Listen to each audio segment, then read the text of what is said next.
Déjeme darle la bienvenida aquí al estudio a Sandra Romandía, periodista de investigación. Le decía al inicio que íbamos a hablar pues de otras de las cosas que se le confiaron, se le encargaron, atrajo la Fiscalía General de la República, que es el tema del Rancho Izaguirre.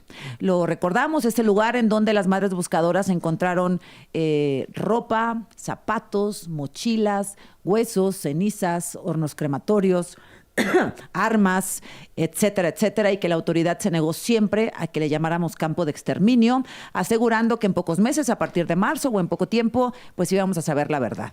Estamos en septiembre, casi finalizando pues este trimestre del año, Sandra, y nada concreto respecto a la Fiscalía. ¿Cómo estás? Buenos días. Así es, muy buenos días, Azucena. Pues gracias por el espacio y gracias por interesarte en hablar de este tema del libro que traigo hoy, que es Testigos del Horror. Sandra Romandía presenta Testigos del Horror, la verdad que se quiso ocultar en el Rancho Izaguirre, que se intenta seguir ocultando, pero que bueno, pues este libro se vuelve un documento del horror, porque Sandra pudo hablar con testigos que además revelaron cosas que no sabíamos, más allá de la tortura, del asesinato, más allá del secuestro, etcétera, y del reclutamiento, pues hay cosas de verdadero terror que te contaron los testigos. Así es, Azucena. Pues primero, ¿por qué hacer este libro, no? Como bien dice, siempre queda la sospecha cuando una autoridad dice vamos a investigar, vamos a dar una resolución pronta de lo que pasa, de que eso no ocurra. Y entonces eso me lleva a mí... En este caso no ha ocurrido. No ha ocurrido, ya pasaron 6 meses desde que se hizo la denuncia por parte de Madres Buscadoras en marzo. Y eso me lleva a mí a investigar, ir a fondo en esta historia. Uno, para poder tener una memoria colectiva que nos entregue la verdad a los mexicanos de qué es lo que pasa con los desaparecidos y específicamente en una zona como Jalisco. Dos, para poder entender esa omisión y colusión institucional que hubo del gobierno, principalmente municipales y estatal, para que centros de reclutamiento como el Rancho Izaguirre, que son varios ranchos Izaguirres y que son una de las cosas que revelo en este libro, es decir, era una red de ranchos que conocimos gracias a un caso particular, que fue el Rancho Izaguirre, pero que son centros, Azucena, de reclutamiento forzado, tortura, exterminio, sí, y lo puedo decir con todas sus letras y ahora voy a explicar por qué, y de abusos y sometimiento a una población vulnerable como son los jóvenes, la mayoría de ellos en busca de trabajo. Y este libro también recoge testimonios que, como un rompecabezas con la metodología de investigación pues que un periodista tiene que tener, armé para poder entender cómo este sistema estuvo funcionando. Quédate en la conversación. Gracias a la periodista Sandra Romandía por permanecer aquí en el estudio. Ella presenta su libro Testigos del Horror, la verdad que se quiso ocultar en el Rancho Izaguirre. ¿Qué encontraste, Sandra? ¿Qué destacarías como lo más impactante? Porque tú fuiste al rancho, estuviste ahí, hablaste con las víctimas y con los testigos. ¿Qué compartes en este libro? Pues mira, algunas de las revelaciones más importantes, impactantes, y tengo que decirlo así, dolorosas, antes de explicarlas, es el detalle, la menudencia de lo que pasaba dentro del rancho y lo que sufrían los jóvenes reclutados con falsas ofertas de trabajo. Era algo muy simple, el sistema funcionaba así. El cártel de Jalisco le pagaba a reclutadores por cada chico que llegara al rancho, que era como la primera parada. ¿Cómo llegaban ahí? Después de ofertas falsas de trabajo, a veces hasta les daban los nombres de razones sociales de empresa y etcétera, para que parecieran reales, y ya en la central de autobuses de Jalisco, de Guadalajara, les mandaban un supuesto Uber, que era una camioneta, y de ahí no se volvía a saber de ellos. A través de los testimonios inéditos que por primera vez estoy dando a conocer en este libro, algunos de ellos, ojo, ya testificaron ante la Fiscalía General de la República y ahora después vendrá mi siguiente cuestionamiento, es por qué la Fiscalía no ha dicho la verdad de lo que pasaba en el rancho. Pero a través de estos testimonios sabemos ahora, Azucena, que los jóvenes, y bueno, eran personas entre 15 y 35 años más o menos, hasta 40, eran obligados a torturar a sus propios compañeros, a matar a sus propios compañeros, los que no hacían caso o los que no soportaban la diestra, digamos, a comerse corazones de sus propios compañeros, a descuartizarlos, a quemarlos, pero también hay un hecho que me parece escalofriante y que es probablemente uno de los más dolorosos e impactantes en el libro, que es una coincidencia en común que tienen diferentes testimonios a los que tuve acceso y estuvieron en diferentes momentos en el Rancho Izaguirre y otros ranchos, que es el ingreso de menores de edad a los que presuntamente se les extraían los órganos. unas declaraciones que, por supuesto, yo cuando empecé esta investigación primero me sorprendí y dije, a ver...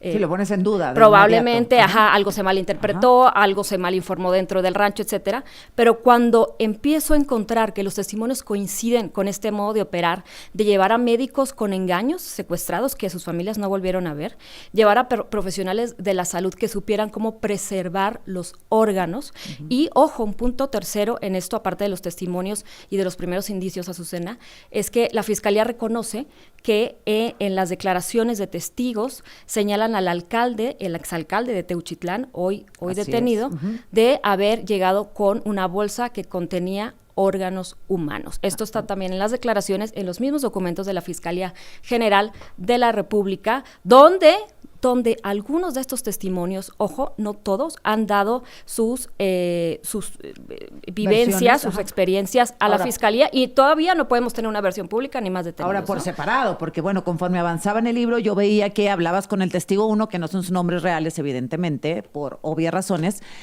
Testigo 1 y decía, no, pues me hacían enterrar cuerpos vacíos, ¿no? Cuerpos de niños vacíos.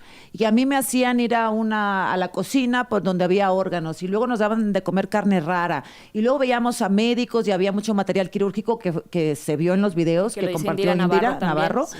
Y entonces dices, caray, pues si 6, 7, 10 testigos coinciden en eso en diferentes tiempos y circunstancias, pues algo hay ahí.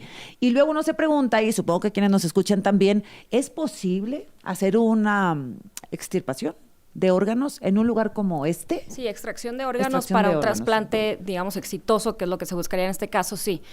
Yo hablé con algunos médicos y literatura médica y de investigaciones de la ONU que han llevado a cabo indagatorias acerca de cómo se llevan este tipo de trasplantes de manera ilícita en el mundo, pues refieren que no se necesita ni un hospital ni un quirófano avanzado para poder extraer órganos, siempre y cuando no se quiera preservar la vida, por supuesto, y esto es muy doloroso decirlo, de las personas a las que les estén quitando los órganos, ¿no? Y luego, otra cosa importante, Azucena, refieren los testimonios la presencia de niños, entrada de niños al rancho que ya no volvían a ver y que probablemente eran con este fin. Aquí hay una gran pregunta, ¿por qué las autoridades no revisaron las estadísticas y se dieron cuenta que algo raro estaba pasando? Estaban desapareciendo y están desapareciendo niños de Jalisco. Por ponerte un ejemplo, de 2006 a 2014 más o menos.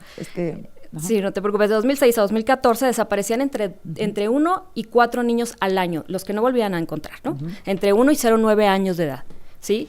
Pongamos un promedio de 2. En el 21, 22, 23, 24, esa cifra llegó a 18, 25 niños desaparecidos. Es decir, 10 veces más de lo que era una cifra normal. ¿En qué momento las autoridades locales no dijeron algo está pasando? ¿En qué momento deciden, pues, hacerse cómplices o estar en una total omisión? Y ahora, esto es lo que, por supuesto, el nombre es Sandra Romandía, por supuesto, el proceso de investigación, porque entonces cruzas el número de desaparecidos, de niños desaparecidos, con los testimonios y coincide. Cruzas el número de personas desaparecidas en otros estados de la República que llegaban a la central de autobuses de, ¿qué era? De Tlaquepaque, ¿verdad? De Tlaquepaque, y coincide, ¿no? Porque en este campo de exterminio, pues había personas de todos los estados de la República, Guanajuato, Michoacán, del propio Jalisco, por supuesto, que llegaban ahí, que no los dejaban volver a ver la luz. Me asombró mucho una parte que hablaste tú con una de las víctimas, que decía, no nos dejaban ni siquiera ver hacia afuera. No nos dejaban, fíjate, porque así funcionan estas sectas, estos grupos delictivos, que luego a nosotros que estamos en la calle, libres, etcétera, nos parece imposible que se pueda someter a una persona a ese grado, además de la violencia. Pero ellos utilizaban también la psicología, porque no les permitían, por ejemplo, ver cuando abrían los portones para que ingresaran las camionetas, o cuando bajaba una persona nueva al rancho, porque psicológicamente, dices en el libro, y te lo dice un psicólogo o una psicóloga, pues ellos iban a empezar a tener el deseo de escapar.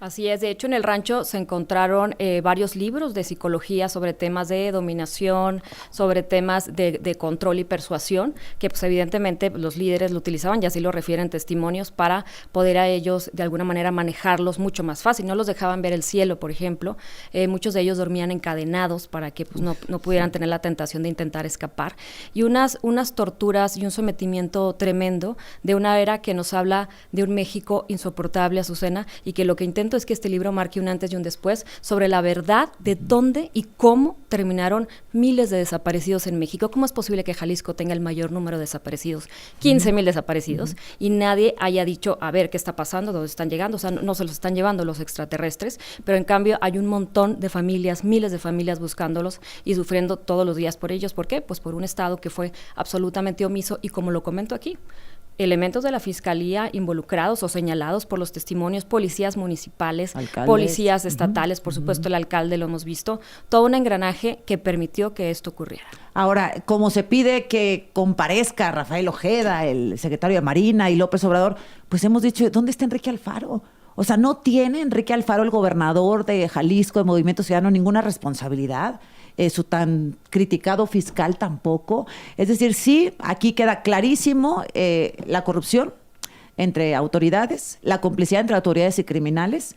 ¿Y podrías concluir, Sandra, que sí era un campo de exterminio? Porque en esto nos perdimos un poco todos, ¿no? La Fiscalía tratando de decir, no, ahí era un campo de adiestramiento como si fuera mejor, y no era un campo de exterminio porque había hornos crematorios y ahí acababan y trituraban y quemaban a la gente.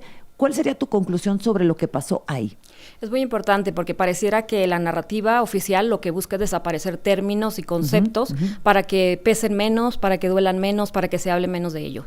Pero haciendo una revisión de lo que las instancias internacionales como la ONU definen como exterminio y como crimen de lesa humanidad, que significa el asesinato masivo de personas o colectivo de personas por un objetivo que no concuerda con los objetivos de un grupo criminal, que es el que los está asesinando, eso es exterminio. Y que el Estado haya sido omiso o lo haya permitido o haya estado dentro es un crimen de lesa humanidad, que también se dijo que no había que decir eso si no había pruebas. Las pruebas aquí están en este libro. Me pregunto qué han hecho las autoridades, la Fiscalía General de la República, si al menos los periodistas desde nuestra trinchera vamos al lugar de los hechos, conversamos, encontramos las piezas y podemos contar una historia completa de lo que pasó. Y hasta este momento no han reconocido siquiera que la mayoría de los jóvenes que murieron ahí, y que te puedo decir que los testimonios dicen que de cada 100 que llegaban, y podían llegar 100 a la semana o 100 cada 2 semanas, solo sobrevivían 30. Estamos hablando de un porcentaje altísimo de personas a las que reclutaban y mataban por no prestarse a trabajar para el cártel. Estos jóvenes y estas personas que desaparecieron ahí, hombres y mujeres, creo que merecen que su historia sea conocida, merecen que se sepa lo que pasa en México y merecen, por supuesto, que algo cambie. Y algo importante y una conclusión que platicaba yo con un exministro ayer que me habló para comentar un poco el libro es, ¿qué va a pasar con todos esos víctimas en México que se convirtieron victimarios a la fuerza? Es decir, que han matado, torturado y descuartizado personas porque era su vida o hacer eso. ¿Cómo se les va a juzgar? Así es, Sandra, se refiere claramente, pues, por ejemplo, a las personas que fueron, tú vas a pedir un trabajo y te dicen que vas a un call center, llegas al Rancho Izaguirre, resulta que no, te encierran, te encadenan, te torturan, te adiestran a la fuerza, evidentemente, y te vuelves un sicario, ¿no? Y tal vez mataste, y tal vez quemaste un cuerpo, y tal vez desmembraste un cuerpo, o enterraste un niño, o fuiste a pelear contra el cártel de Sinaloa. Pues son víctimas de este sistema. Y por eso no quieren hablar tampoco, Azucena. ¿Por qué? Porque ellos saben que si ellos dan su testimonio, en su testimonio vienen las cosas horrorosas que se vieron obligados a hacer, y son personas que viven con la conciencia pues de una manera muy, muy difícil, que no pueden seguir su día a día, al menos los testimonios a los que tuve acceso. No, se sienten paranoicos, perseguidos siempre, y además con culpa. Con culpa de no poderlo decir porque pueden acabar en prisión. Así con es. sus verdugos, Así ¿no? es. ¿Este libro ya está a la venta, Sandra? Este libro está a la venta, lo pueden encontrar en cualquier librería, también online, de manera lo pueden encontrar ebook, o les llega a su casa en pasta blanda.